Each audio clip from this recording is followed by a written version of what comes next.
What's up? Preview de la semaine. Petite nouvelle avant de commencer ça. Rénovation a commencé au 860 Boulevard du Lac, notre nouveau local. Si vous voulez aller fouiner, si vous voyez une voiture, mon auto ou un pick-up, il y a un entrepreneur qui va être là à partir de mardi matin.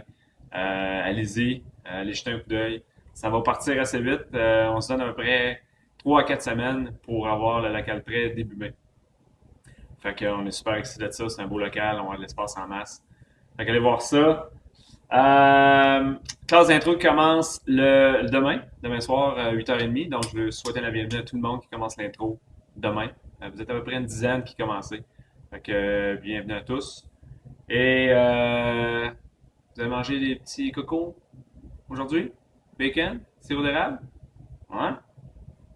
Une bonne semaine pour vous autres. Tout faire brûler ça.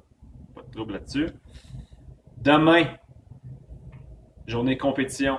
On a un AMRAP de 15 minutes qui va comprendre des toast to bar, des hang power clean et des inverted push-up. Je sens qu'il y en a une couple de vous autres qui vont faire des Google search là-dessus. Puis on a un finisher qui va suivre avec ça. Mardi, practice day.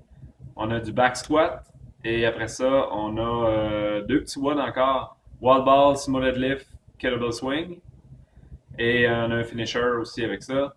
Mercredi, circuit de force de pull-up. À date, on a vu ce circuit de force-là arriver à chaque semaine. Donc, aujourd'hui, cette semaine, on l'a mercredi. Si vous avez de la difficulté à faire pull-up strict, manquez pas mercredi parce qu'on va travailler justement cette force-là. Donc, circuit de pull-up mercredi, suivi d'un WOD, un 5 rounds avec du clean and jerks, deadlift et des double under avec un finisher aussi. Donc, une bonne journée mercredi. Jeudi, journée compétition. On va faire Isabelle, qui est un benchmark, un WOD benchmark de CrossFit qui est 30 snatch à 135. Si vous ne contrôlez pas bien le snatch, ce qu'on va vous demander de faire, c'est 30 ground to overhead avec un poids que vous contrôlez bien. Donc, le ground to overhead, c'est prendre une charge par terre et l'amener au-dessus de votre tête, de la manière que vous voulez. Fait qu'on va faire ça, puis ensuite de ça, on va aussi avoir un AMRAP 10 minutes. Il va y avoir des overhead lunges, des burpees et des chest to bar ou des jumping chest to bar. Fait qu'encore une fois, jeudi, competition day, bonne journée. Puis on finit ça vendredi avec une journée pratique.